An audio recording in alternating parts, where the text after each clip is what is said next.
Pues llegamos en nuestros estudios de la carta a los Romanos al capítulo 15, del cual vamos a considerar los versículos 1 al 13. La palabra nos dice así: los fuertes en la fe debemos apoyar a los débiles, en vez de hacer lo que nos agrada. Cada uno debe agradar al prójimo para su bien, con el fin de edificarlo. Porque ni siquiera Cristo se agradó a sí mismo, sino que, como está escrito, sobre mí han recaído los insultos de tus detractores.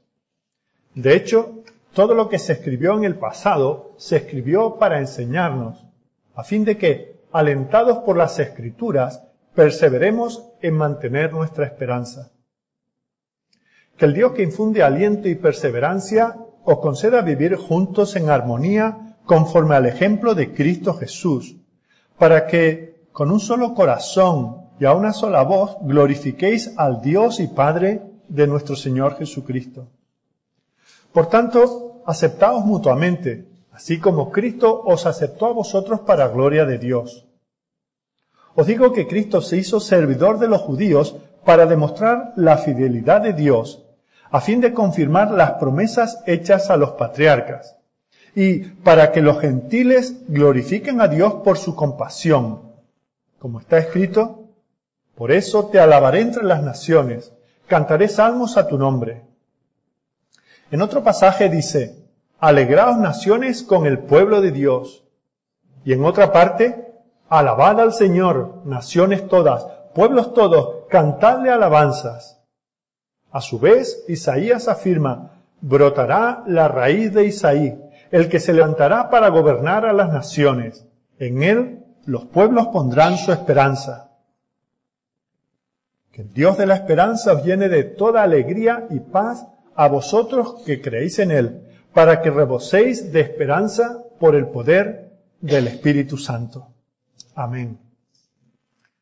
Quiero recordaros una vez más que la división de capítulos y versículos de la Biblia no es algo original.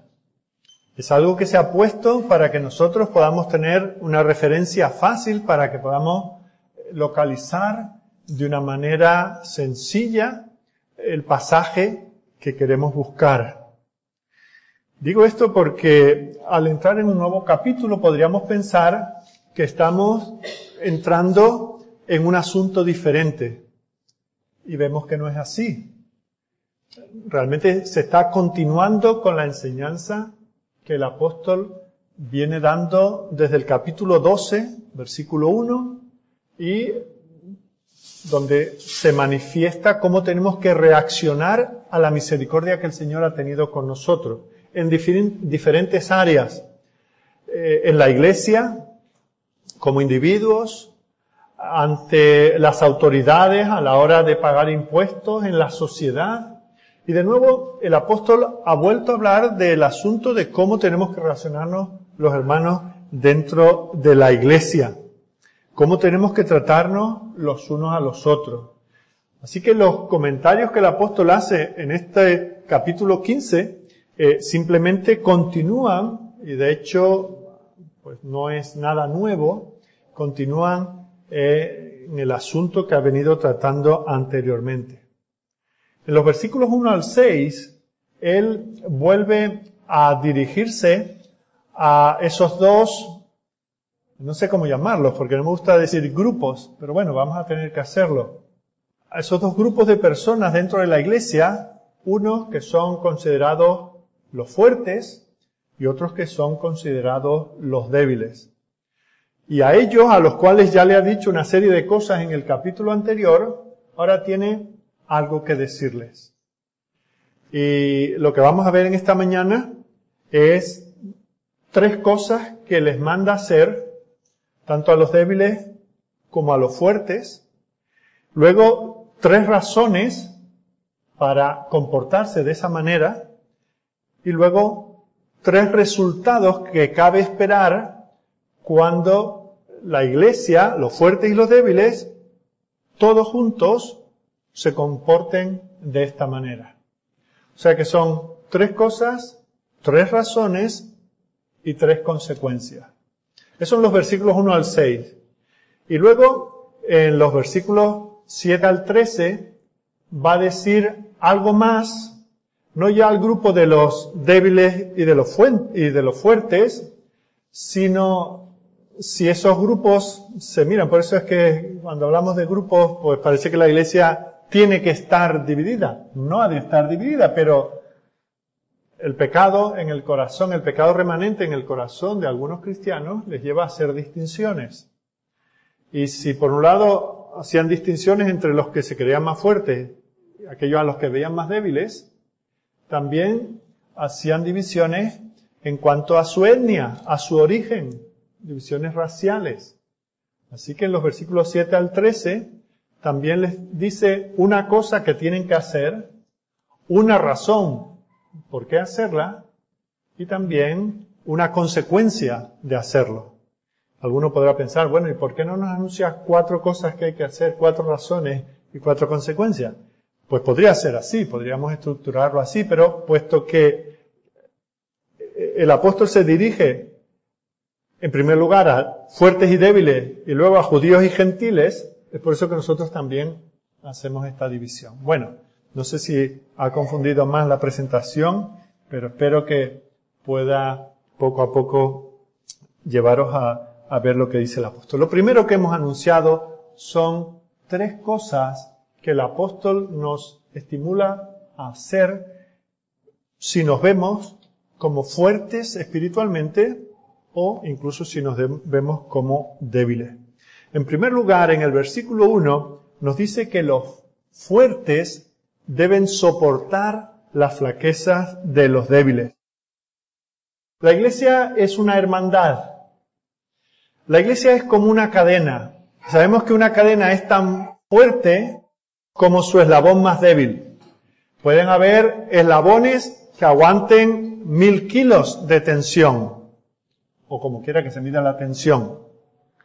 Pero si hay un eslabón que solo aguanta 10, por mucho que todos los demás aguanten 100, la cadena solamente aguanta 10 grados de esa escala. Y eso lo tenemos que tener en cuenta nosotros. Si nos consideramos fuertes y maduros en la fe, tenemos que darnos cuenta de que la iglesia solo será tan fuerte no como somos nosotros o como creemos ser nosotros, sino como el hermano más débil. Si eso fuese así, y si nuestro bienestar dependiese de ello, ¿qué haríamos con ese eslabón más débil? ¿Lo cortaríamos y empataríamos la cadena sin él? ¿O más bien procuraríamos no poner más tensión que la que aguanta ese hermano débil? Pues eso es lo que el apóstol nos llama a hacer. Los fuertes no han de usar su fortaleza para el disfrute personal de su libertad. No pueden decir, bueno, yo como soy muy maduro en la fe, sé que este asunto no es pecado, que este asunto no ofende al Señor, así que aguanten los otros. No, yo no puedo usar mi libertad que tengo en Cristo para fortalecer mi ego, sino para apoyar y para sostener a aquellos que todavía no comparten la fuerza que yo considero que tengo. Y fijaos que aquí son los fuertes los que deben de considerar y soportar a los débiles. No al contrario, aquí no se dirige a los débiles y le dice, venga, espabilad hasta seros fuertes. No, se dirige a los fuertes y dice, tened sensibilidad hacia la debilidad de los débiles. Cuanto más fuerte es el creyente, más ternura y consideración tendrá hacia aquellos que no disfrutan de la misma percepción de la libertad que tienen en Cristo. Los escrúpulos, recordemos que el apóstol pone el ejemplo del comer carne, determinado tipo de carne, o de guardar como especiales algunos días, algunas festividades religiosas que habían formado parte del pueblo de Dios en la antigüedad. Ante eso, dirigiéndose al fuerte o a lo fuerte le dice, considerad la debilidad del débil. No le apabulléis. Cuando lo tengáis en casa, cuando lo recibáis, que no sea para cambiarle su opinión. Yo lo voy a hacer madurar. Déjamelo a mí, que yo lo espabilo. No, no dice eso el apóstol. Tenemos que ser conscientes de las debilidades de los débiles. Si tú eres lo suficientemente fuerte como para vivir sin escrúpulos en estos aspectos, se supone que también eres fuerte como para soportar las debilidades de los débiles. ¿O es que solamente eres fuerte para una cosa? Si eres tan maduro, no solamente podrás comer lo que quieras, sino que también podrás no comerlo por causa del hermano débil. Si eres tan fuerte como para considerar que no tienes que guardar ciertos días como días sagrados, si puedes hacer eso, no puedes tener un respeto hacia el hermano que todavía está en esa etapa de su crecimiento, por la cual cree que todavía tiene que celebrar la Pascua y Pentecostés y otro tipo de celebraciones. ¿No puedes hacerlo? ¿Tan duro te es para ti que eres tan fuerte? Bueno, eso es un poco la manera en que el apóstol se dirige a los fuertes. Tenéis que soportar la flaqueza de los débiles. En segundo lugar, otra cosa que tenemos que hacer, lo encontramos en la segunda parte del versículo. No agradarnos a nosotros mismos. Está diciendo lo mismo, pero con otras palabras. Nos está diciendo, y para eso tenemos que recordar de dónde parte todo eso. Parte del capítulo 12, versículos 1 y 2. Tenemos, en vista de lo que el Señor ha hecho por nosotros, tenemos que ofrecernos como un sacrificio vivo a Dios. ¿Y qué es lo que tengo que sacrificar? Tengo que sacrificar mi ego, mi gusto personal, mi interés personal. Por eso está en armonía este versículo con el versículo 1 y 2 del capítulo 12. Tenemos que soportar las flaquezas de los débiles y no agradarnos a nosotros mismos. Tenemos que sacrificar nuestros intereses personales. El pensamiento egocéntrico conduce a la ruptura de la comunión. Si cada uno de nosotros solo piensa en sí mismo, no existe la hermandad. Y cada uno vendría a encontrarse con sus hermanos en Cristo a ver qué me van a proporcionar, cómo me van a llenar, qué me van a aportar. Pero el apóstol dice, ese no es un pensamiento cristiano. El pensamiento cristiano es de abnegación, de negación de uno mismo. No agradarnos a nosotros mismos. Esa era la característica de la persona no regenerada. Así éramos nosotros anteriormente. Lo dice en el capítulo 1. Ni siquiera teníamos en cuenta a Dios. Ni nos volvíamos a Él en gratitud y en alabanza, sino que solo pensábamos en nosotros mismos. Tanto pensábamos en nosotros mismos que nos hemos creado nuestros propios dioses. Pero dice, eso forma parte del pasado. De eso hemos sido librados, de eso hemos sido redimidos. Por lo tanto, no cabe en la conciencia del cristiano, no cabe dentro de la iglesia que cada uno piense solo en sí mismo. Formo parte integral de este cuerpo que es la iglesia. Por lo tanto, tengo que pensar en esa hermandad. Es más importante la unidad de la iglesia que mis deseos y mis intereses personales. Si eso implica que tengo que comer más verduras que carne, pues eso es lo que tengo que hacer, considerando la debilidad de mi hermano. En tercer lugar, cada uno debe agradar a su prójimo para su edificación y su bien. Versículo 2. Cada uno de nosotros agrade a su prójimo en lo que es bueno, no en cualquier cosa. No se nos está llamando aquí a ser cómplices del pecado de nadie. Agradar a nuestro prójimo en lo que es bueno, ¿para qué? Para edificación. Piensa en esto. Piensa cómo sería una congregación en la que el interés personal de cada uno de sus miembros es el bienestar de todos los demás. ¿Qué cultos de oración tendríamos? Todos orando por el interés y el bien de los demás. ¿Qué participación en la obra evangelística? Todos pensando en el interés y el bien y en lo bueno de los demás. Qué comprometidos estaríamos todos en el servicio a aquellos hermanos que necesitan ayuda fuera de las reuniones, porque están enfermos, porque están solos, porque están necesitados. Si pensásemos en el bien de los demás, entonces nos quitaríamos tiempo, aprovecharíamos los dones que el Señor nos ha dado para el beneficio de los demás. Eso es lo que nos dice aquí el apóstol. ¿De qué maneras prácticas crecería la iglesia en amor los unos a los otros si no pensásemos en nuestra propia agenda, sino en el bien de los demás? Por eso cuando el apóstol nos llama a ofrecernos en sacrificio vivo, en el capítulo 12, nos está llamando a cosas como esta. A no decir, no, yo lo siento. Recuerdo una ocasión, una iglesia que pastoreaba, la iglesia tomó una decisión unánime en una asamblea y un hermano consideraba que era una decisión errónea y pidió los estatutos para repasarlos para ver si existía la posibilidad de que una sola persona revocara la decisión de toda la asamblea. Por supuesto, eso no lo admitían los estatutos. Pero ¿se puede tener más egocentrismo que este? ¿Qué significa eso? El Espíritu de Dios habla solamente sobre mí, todos los demás se han equivocado, yo tengo que imponer mi agenda. Tiembla uno al pensar en esta posibilidad. Cada uno debe agradar a su prójimo para su bien y para su edificación. Así que estas son las tres cosas que nos dice el apóstol que tenemos que tener en cuenta dentro de la iglesia. Los fuertes, tenemos que soportar las flaquezas de los débiles.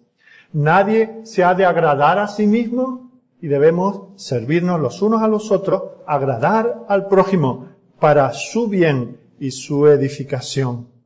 A continuación, el apóstol nos da tres razones para hacerlo. En primer lugar, nos presenta el ejemplo de Cristo, versículo 3. Porque ni aun Cristo se agradó a sí mismo. Antes bien, como está escrito, los vituperios de los que te vituperaban cayeron sobre mí. Tú eres cristiano, invocas el nombre de Cristo, por lo tanto, deberías ser como Cristo, ser un imitador de Cristo. ¿Eres tú uno de los fuertes y te contrarías por sacrificar tus libertades por el bien de tus hermanos? ¿A quién estás imitando cuando haces eso? A Cristo no. Considera a Cristo. ¿Ha habido alguien jamás que podía tener más escrúpulos que Cristo? Pues no, porque Él era perfectamente santo.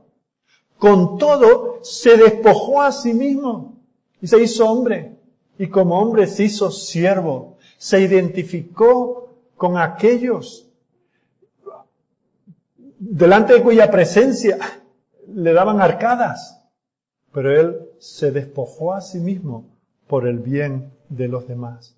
Él escogió deliberadamente cargar con las debilidades de los demás. No tomó el ser igual a Dios como cosa que aferrarse y decir, yo con esto apestan a pecado. Yo con esto no me junto. No. Él consideró sus debilidades. Consideró que ninguno de nosotros puede salvarse a sí mismo. Y por eso Él vino a tomar el lugar de nuestro castigo para librarnos a nosotros. No nos salvó a distancia y con una pinza en la nariz se identificó con nosotros.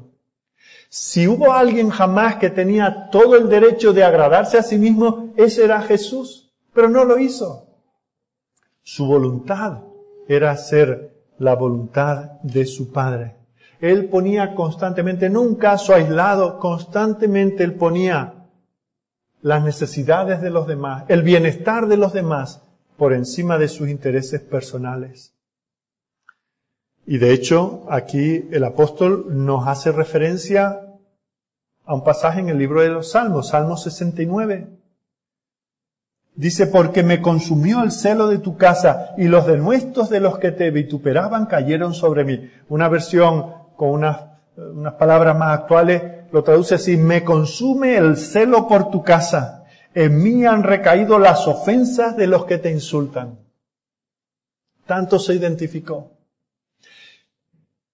que se entregó a sí mismo y no le importó sufrir el vituperio.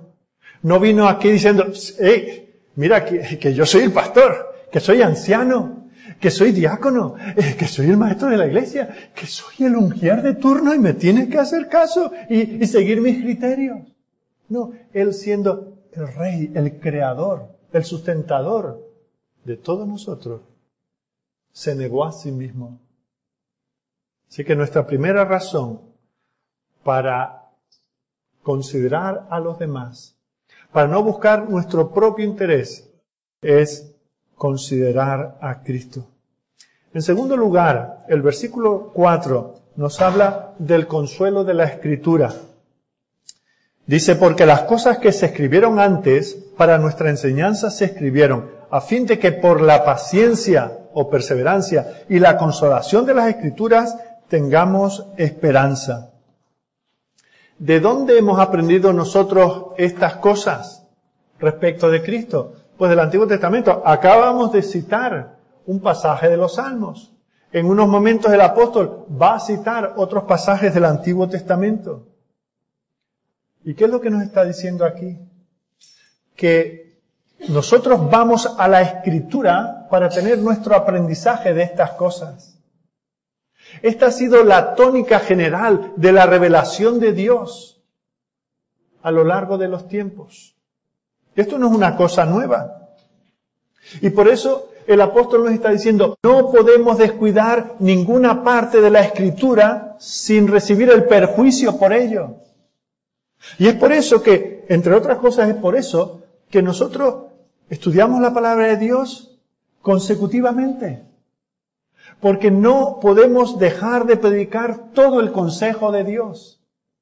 Porque es la única manera que acabamos tocando temas tan profundos en teología como los primeros 11 capítulos y tan prácticos en la vida cristiana como los capítulos 11 al 16.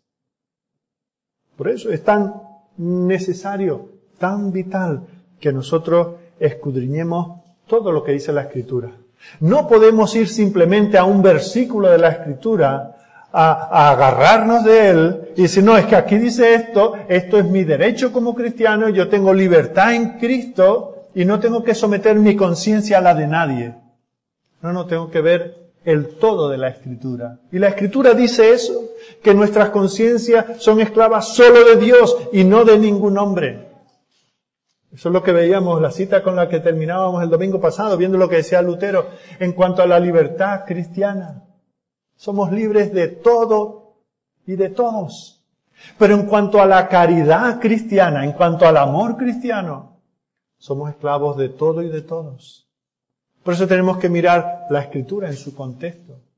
Esa es la consolación que nos traen las Escrituras, la palabra del Señor. La tercera razón para soportar las flaquezas de los débiles, para no agradarnos a nosotros mismos, para buscar la edificación del prójimo, es considerar los atributos de Dios. Mirad el versículo 5.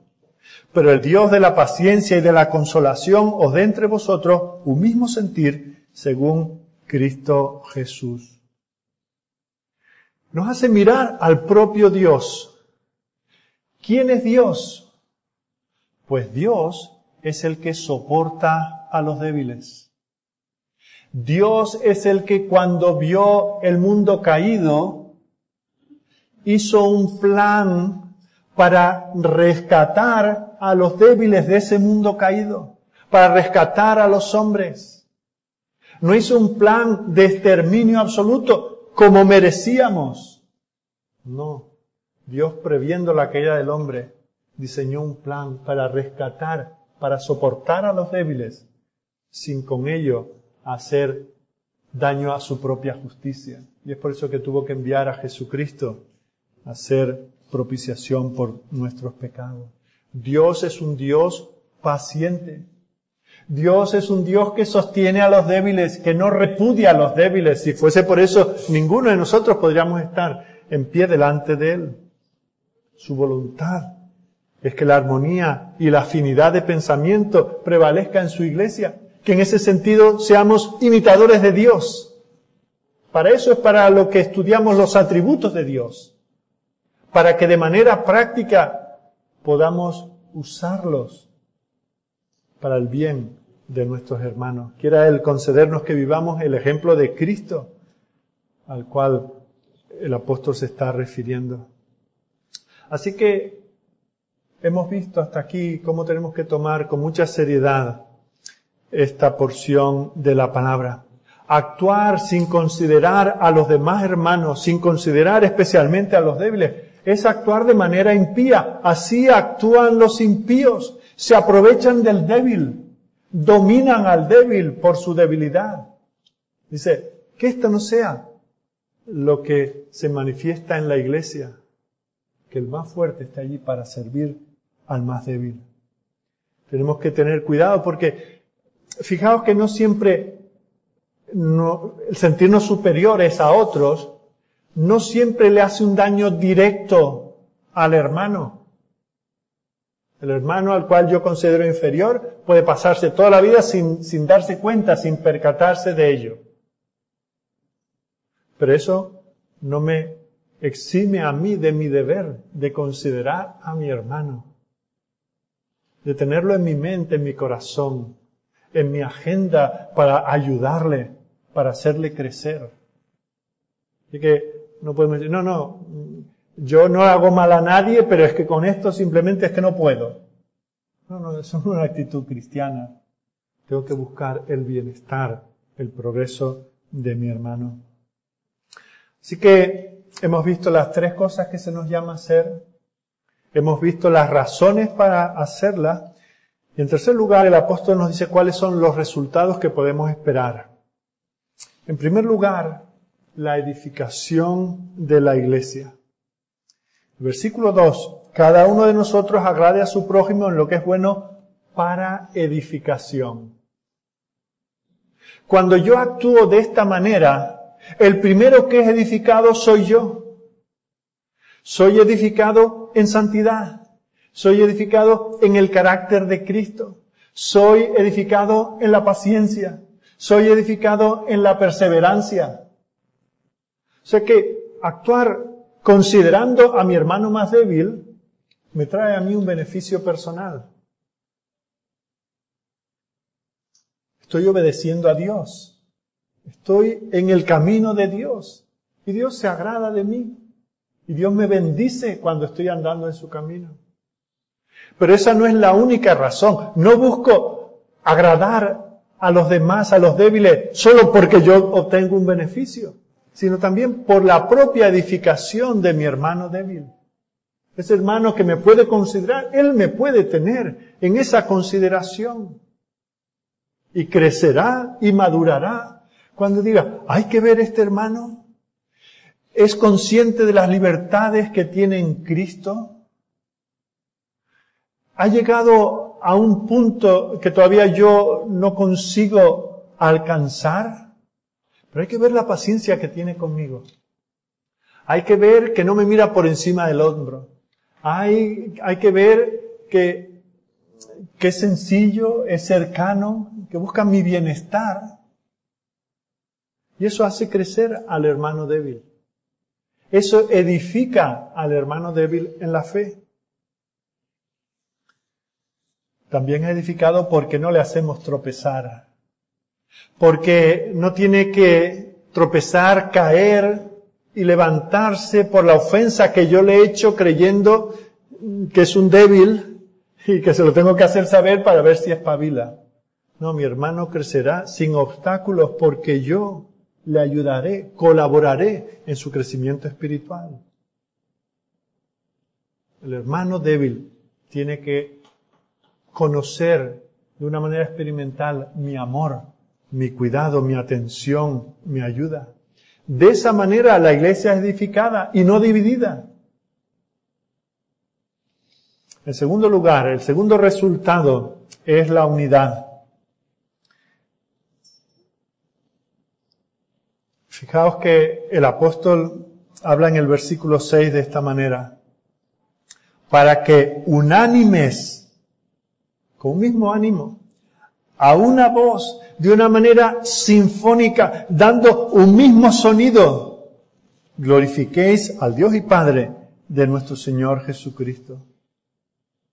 Donde quiera que cada persona esté concernida con el bienestar espiritual de todos los demás, esa iglesia crecerá de manera armónica. Habrá unidad, unidad de motivo, unidad de propósito. Esta no es la iglesia de los perfectos, en la cual no tienen cabida los inmaduros, los imperfectos y los débiles. No, es la iglesia en la cual nos ayudamos unos a otros. Nos estimulamos al amor y a las buenas obras. Esta es la iglesia donde se aprecia, se percibe el aroma de la santidad, del cual habla el salmista en el Salmo 133. Quiero que me acompañes a dos pasajes del Salmo, del Antiguo Testamento. En primer lugar vamos al Salmo 133 y luego vamos a ir a Éxodo 30. Salmo 133, versículos 1 al 3. Mirad cuán bueno y cuán delicioso es habitar los hermanos juntos en armonía. Esa es la armonía de la cual habla aquí Pablo en el versículo 6. Para que unánimes a una voz glorifiquéis al Dios y Padre de nuestro Señor Jesucristo. Habla de lo grande. Fijaos que cuando uno no tiene calificativos para algo, solamente puede decir, mira. Es algo tan maravilloso que solamente puede decir, mirad, poned vuestra atención y ver cuán bueno y cuán delicioso es habitar los hermanos juntos en armonía. Y luego fijaos la comparación que presenta. Dice, es como el buen óleo sobre la cabeza, la cual desciende sobre la barba de Aarón, y baja hasta el borde de sus vestiduras. Tenemos que considerar, si a nosotros ahora nos echaran un chorro de aceite por la cabeza, pues como que no, ¿verdad? Parece que esto no nos agradaría demasiado. Pero, por eso, sin dejar de tener una marca ahí en los Salmos, quiero que vengáis conmigo a Éxodo capítulo 30, donde se nos explica qué tipo de aceite es este que corría por la cabeza y la barba y hasta las vestiduras de Aarón. Éxodo 30, 23, vemos cómo el Señor le da las indicaciones a Moisés de cómo tenía que ser la adoración. Primero el lugar donde se debía de adorar, el tabernáculo, luego las vestiduras de los sacerdotes y luego otros complementos para la adoración.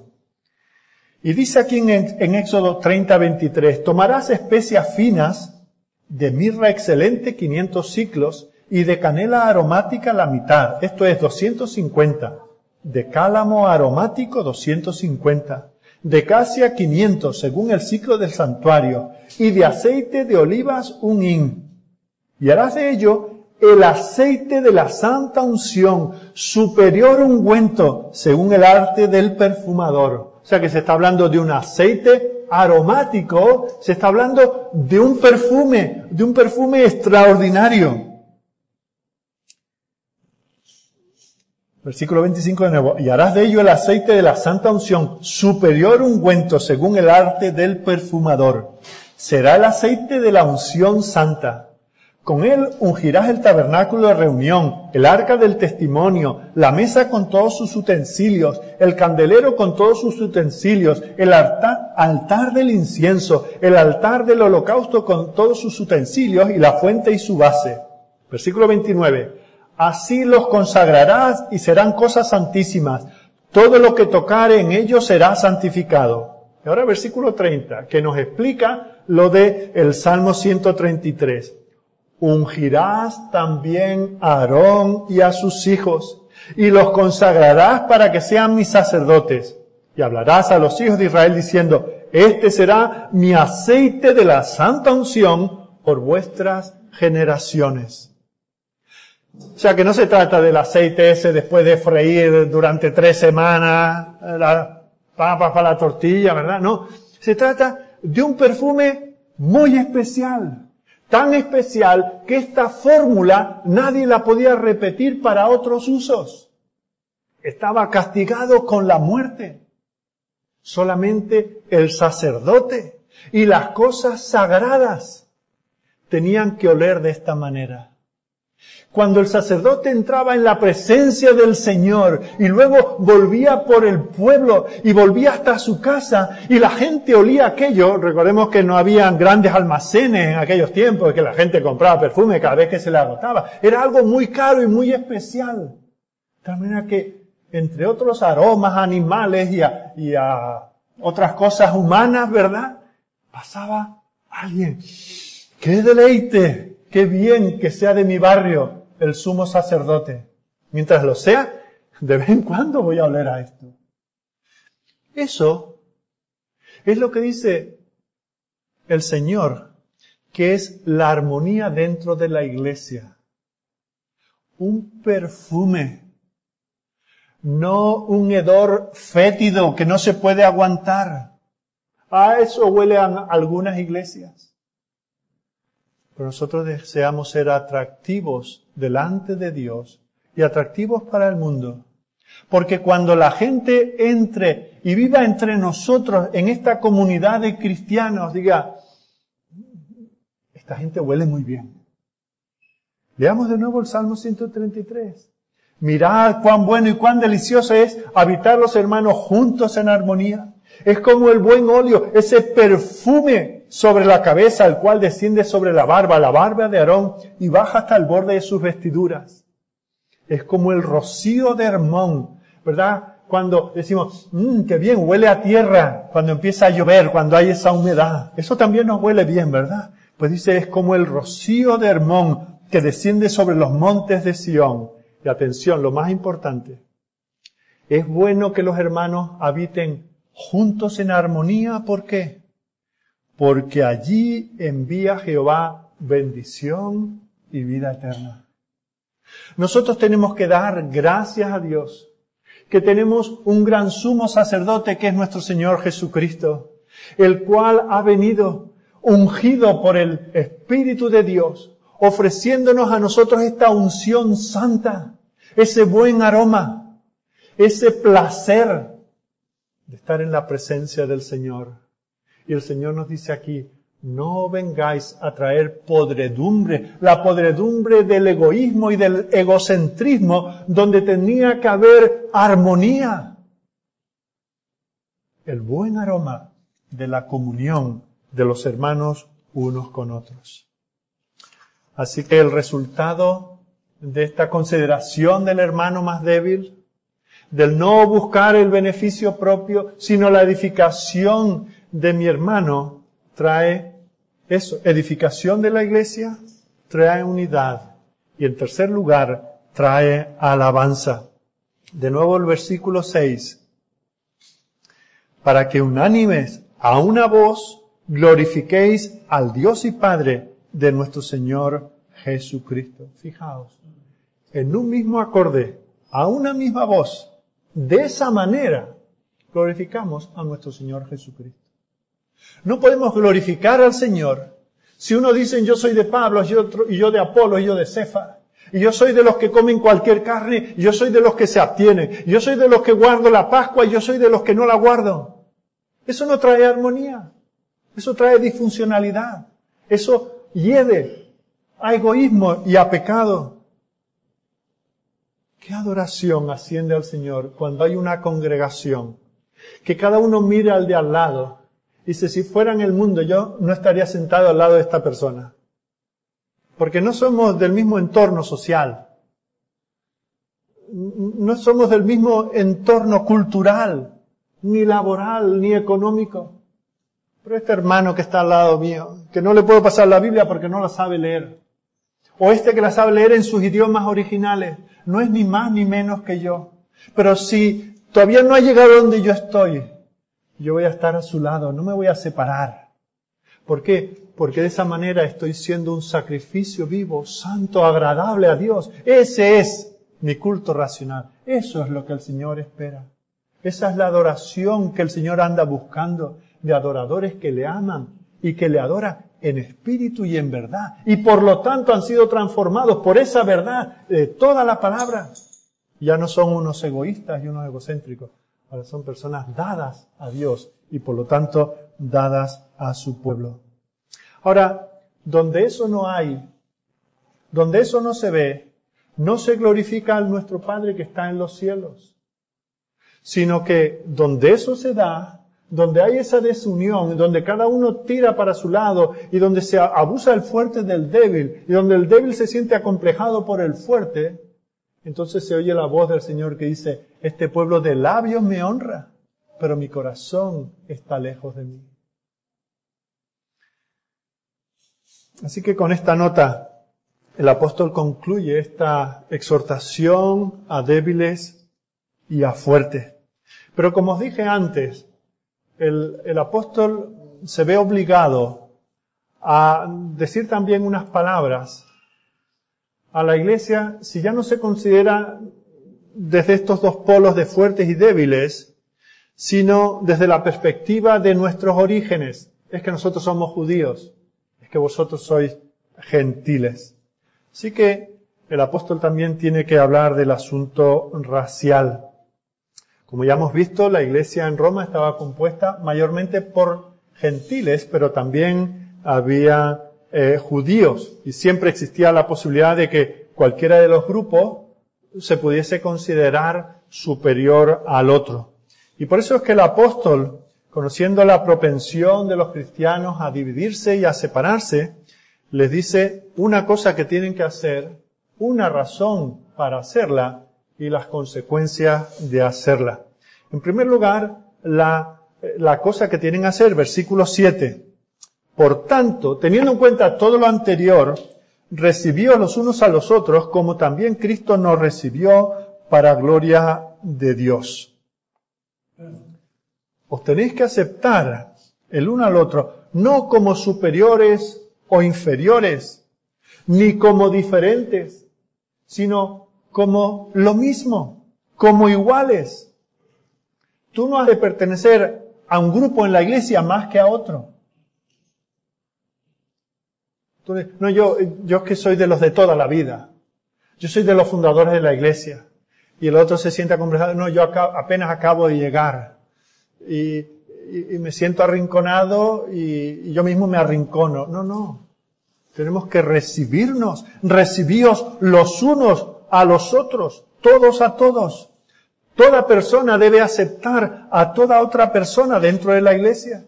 Y eso se debe hacer de manera libre y voluntaria, con una auténtica aceptación, no a regañadiente, sin cuestionar al hermano. Tenemos que hacerlo siempre. Tenemos que hacerlo de manera afectuosa. Tenemos que hacerlo sin reservas. Tenemos que pensar cómo nos recibió Cristo. Como Él te recibió, tenemos que recibirnos. Fijaos el versículo 7, por eso se menciona a Cristo. Recibió los unos a los otros, como también Cristo nos recibió para gloria de Dios. El Señor no nos pide algo que Él mismo no haya hecho ya por nosotros. ¿Cómo nos recibió? Pues uno nos recibió de entre los gentiles, a otro de entre los judíos, a unos casados, a otros solteros, a unos cultos, a otros ignorantes, a unos poderosos, a la mayoría débiles. Como Él nos recibió sin distinciones, tenemos que recibirnos los unos a los otros para la gloria de Dios. El apóstol sabía que ya en el primer siglo, la iglesia, por así decir, recién estrenada, oliendo a nuevo, y ya era propensa a la división. Esas consideraciones egocéntricas que habían movido durante años la vida de todas aquellas personas, muchas veces permanecía en ello con las consecuentes divisiones. Y por eso les llama acabar con eso completamente. Ofreceos en sacrificio vivo. Sacrifica tu judaísmo. Sacrifica tu gentilidad. Recibe a los hermanos tal como son, cualquiera que sea su origen. Y recuerda que lo tienes que hacer no porque aquí los ancianos es lo que han dispuesto, sino porque eso es lo que Cristo hizo. Él es nuestro ejemplo, es el que dio el primer paso en este sentido. Cada creyente en particular dentro de la iglesia ha de estar en una comunión estrecha con todos los demás. Hermanos, no nos podemos permitir grupitos dentro de la iglesia. Tenemos que conocernos todos a todos. A mí no me vale. Me da pena cuando alguno de vosotros dice, ay, ¿sabes qué? Hay que orar por fulano. Es que no sé quién es. Y si no sabes quién es, pregunta y el próximo domingo averigua. Y ve y salúdalo después del culto. Y entérate de qué le pasa para que ores por él. Recíbele. Y cuando conozcas sus debilidades, ámale más. Eso es lo que nos dice aquí el apóstol. Así que lo que tenemos que hacer es recibirle. La razón para hacerla la tenemos en los versículos 8 al 12. Tenemos aquí que tener en consideración que el tema ha cambiado ligeramente. Ya no está hablando de débiles y fuertes, ahora está hablando de judíos y gentiles. Y por eso pasa a dar razonamiento. Igual que dio unos razonamientos. ¿Por qué deberíamos recibir a los débiles? Ahora da razonamientos. ¿Por qué judíos y gentiles no tenían que mantener sus grupitos, sino que andar juntos? Fijaos los versículos 8 al 12. Vamos a leerlo antes de explicarlo. Pues os digo que Cristo Jesús vino a ser siervo de la circuncisión, o sea, de los judíos, para mostrar la verdad de Dios, para confirmar las promesas hechas a los padres, y para que los gentiles glorifiquen a Dios por su misericordia. Como está escrito, por tanto yo te confesaré entre los gentiles y cantaré a tu nombre. Y otra vez dice, alegraos gentiles con su pueblo. Y otra vez, alabad al Señor todos los gentiles y magnificadle todos los pueblos. Y otra vez, 4 citas da del Antiguo Testamento. Dice, y otra vez dice Isaías, estará la raíz de Isaí y el que se levantará a regir los gentiles. Los gentiles esperarán en él. Comentando esta porción, Juan Calvino dice, esta es la razón por la que es apropiado que permanezcan juntos y no se menosprecien unos a otros, porque Cristo no menospreció a ninguno de ellos. Y ahora vamos por partes. Primero en el versículo 8. En el versículo 8 Pablo se dirige a los judíos. Y dice, Cristo vino primeramente a vosotros los judíos. Su ministerio terrenal estuvo confinado básicamente solo a los judíos, a las ovejas perdidas de la casa de Israel. Y con eso estaba confirmando las promesas hechas en la antigüedad. Ahora, la implicación de esto es obvia, ¿verdad? Los gentiles no pueden menospreciar a los creyentes de origen judío porque en los propósitos del Señor, cumpliendo la palabra, las promesas de la antigüedad, el Señor Jesucristo vino primero a los judíos. Y si Él hizo eso, aunque hoy sean minoría dentro de la iglesia, los gentiles no pueden menospreciar a los judíos, a sus hermanos los judíos, porque se está cumpliendo en ellos las promesas hechas por el Señor. Así que presten atención los gentiles. Luego en el versículo 9 se dirige a los gentiles y les dice que el hecho de que Jesucristo viniese a los judíos primeramente fue el cumplimiento del Antiguo Testamento. Pero también el que Él haya venido a salvar a los gentiles es también el cumplimiento de las promesas del Antiguo Testamento. El Antiguo Testamento predijo que los gentiles serán bendecidos por el Evangelio cuando declaró que ellos glorificarían a Dios por su misericordia. El apóstol aquí está dejando claro que esto no es un plan B de Dios, que esto no fue algo que al Señor se le ocurrió a posteriori. Por eso dice en el Salmo, cita el apóstol el Salmo 18, versículo 49, que dice, por tanto yo te confesaré entre las naciones, oh Jehová, y cantaré a tu nombre. Fijaos, yo te confesaré entre las naciones, no solamente entre el pueblo hebreo, sino entre las naciones. Esto es algo que formaba ya parte del plan de Dios. Por lo tanto, el creyente judío tampoco puede decirle nada ni ningunear al creyente de origen gentil. Como diciendo, bueno, tú estás aquí porque estás, pero no tendrías ni que estar. No, eso ya estaba en el plan de Dios. Y por eso, para abundar en ello, el apóstol en el versículo 10 dice, por tanto, yo te confesaré entre los gentiles y cantaré a tu nombre. Está citando aquí el libro de Deuteronomio, capítulo 32, versículos 43. Dice, regocijaos, oh naciones, con su pueblo. Fijaos que ya se está hablando de la unidad del pueblo de Dios desde que Dios dio la ley en los tiempos de Moisés. No dice, en paralelo a su pueblo, otras naciones también glorificarán a Dios, sino con su pueblo, unidos siendo un solo pueblo. Ya esto estaba dicho desde la antigüedad. Tercera cita, en este caso del Salmo 117.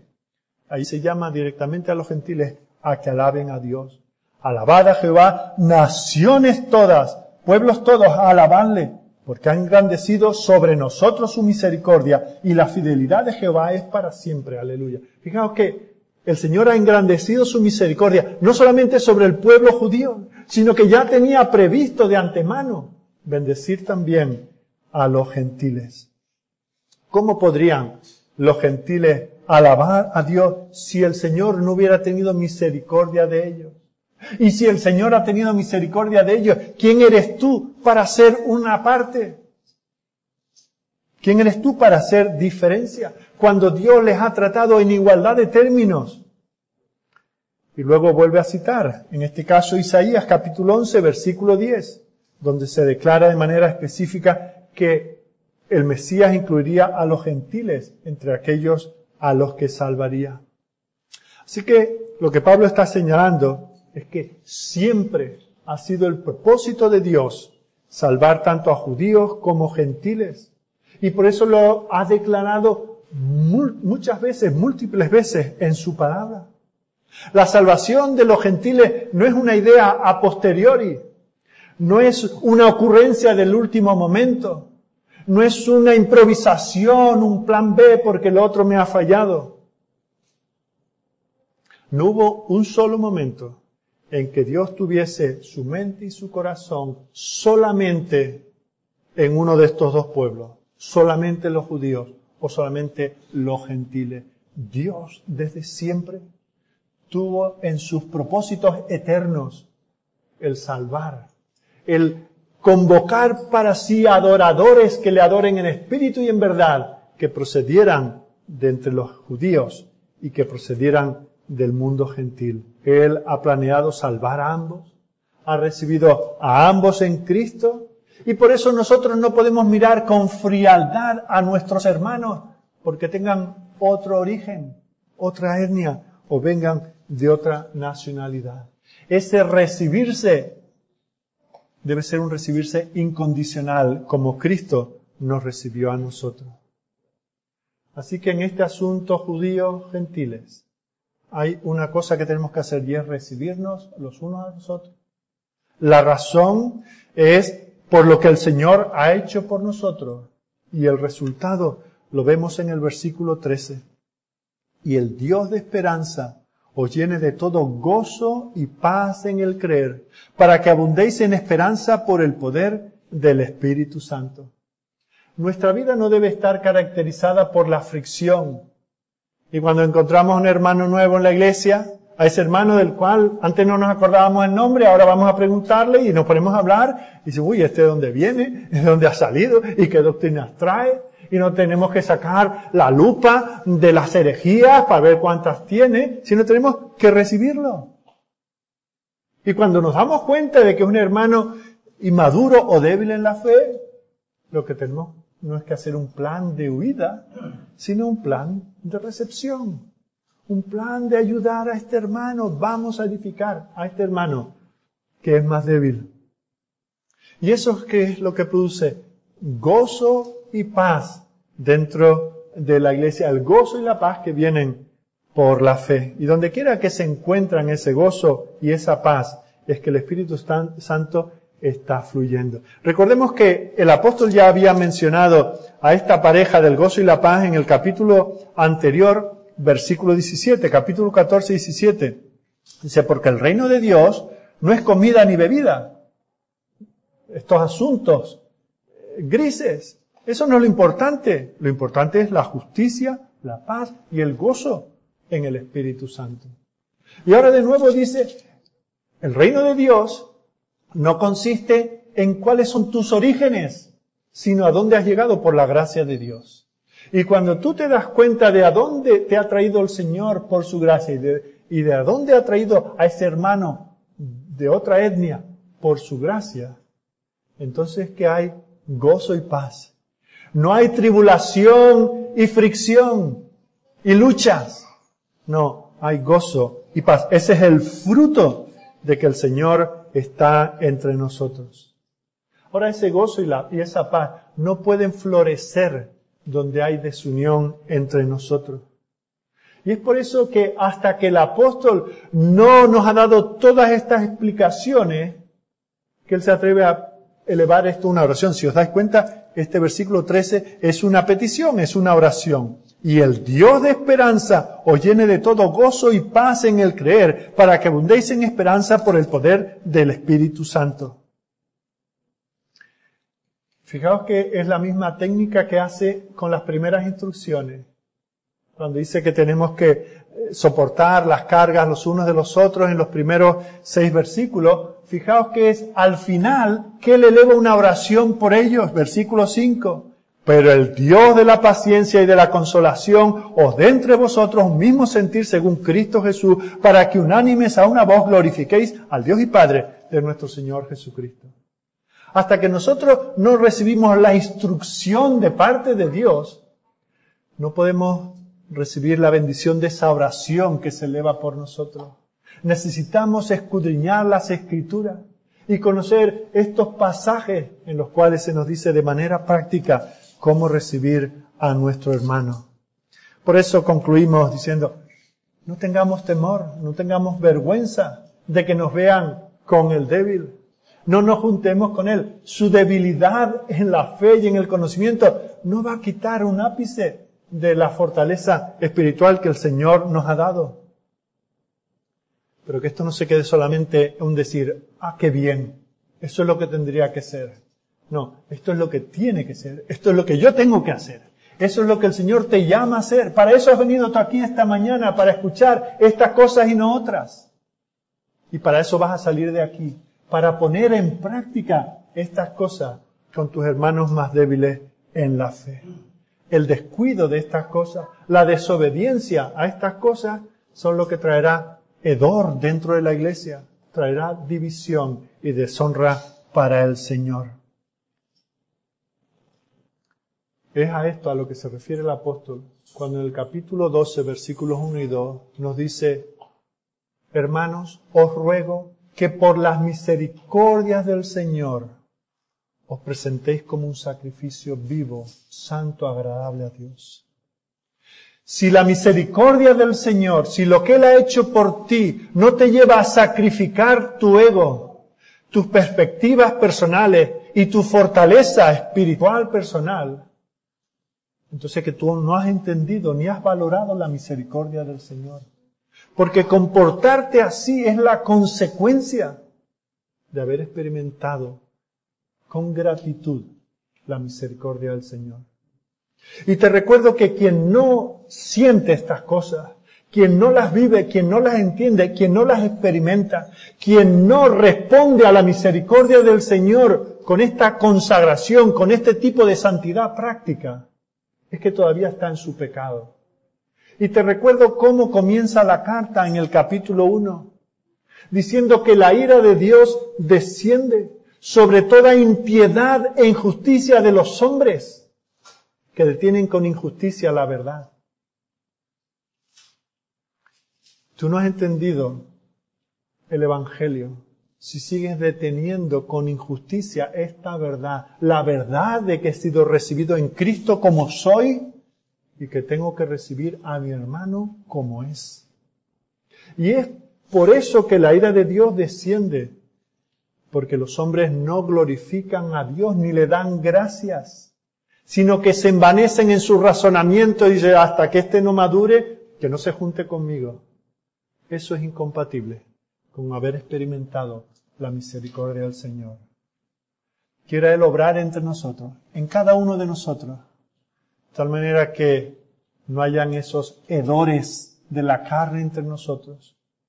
Que no espantemos a nuestros niños que criamos en nuestros hogares y traemos a la escuela dominical, a la iglesia, siendo una cosa aquí y luego criticando a nuestros hermanos débiles en casa. Quiera el Señor poner armonía, amor, entrega, abnegación por causa de los hermanos en Cristo. Que seamos nosotros un escaparate para este mundo que nos rodea de la obra de misericordia que Dios ha hecho en nosotros. Oremos. Amado Señor y Padre nuestro, queremos darte gracias por todo el amor, por toda la misericordia que tú nos has mostrado en Cristo. Te damos gracias, Señor, porque nuestras imperfecciones no fueron obstáculos para que tu Hijo viniese a este mundo, tomase forma de hombre y que como siervo diese su vida por hombres y mujeres que Él sabía perfectamente que jamás en este lado de la eternidad iban a ser perfectos. Pero Él nos hizo perfectos por su obra delante de ti. Y ahora nosotros, Señor, queremos crecer en santidad, queremos crecer en la estatura de Cristo, queremos reflejar a Cristo. Por eso te pedimos que quites de nosotros todo pique, toda envidia, todo recelo, toda desconfianza de nuestros hermanos. Señor, constantemente recibimos personas entre nosotros que vienen de otros países, de otras congregaciones, con otros conceptos teológicos, con otra confesión de fe. Te pedimos, Señor, que eso no sea motivo para que nosotros nos separemos de ellos. Danos, Señor, perseverancia en el amor, en la comprensión de los demás y en todo aquello que es bueno, en todo aquello que no tiene sombra de pecado, que estemos dispuestos a levantar al hermano, a ser conscientes de ese eslabón más débil, hasta que tú, Señor, por el ministerio del Espíritu Santo, de tu palabra y por nuestra propia colaboración, permitas que estos hermanos crezcan hasta ser cristianos robustos, que ellos sean, Señor, los que nos adelanten en esa fortaleza, que ellos lleguen, Señor, a ser un estímulo para nosotros, como un hermano, como un amigo cercano. Oh Señor, que disfrutemos los unos de los otros en el amor de Cristo. Es para tu gloria que te lo pedimos. Amén.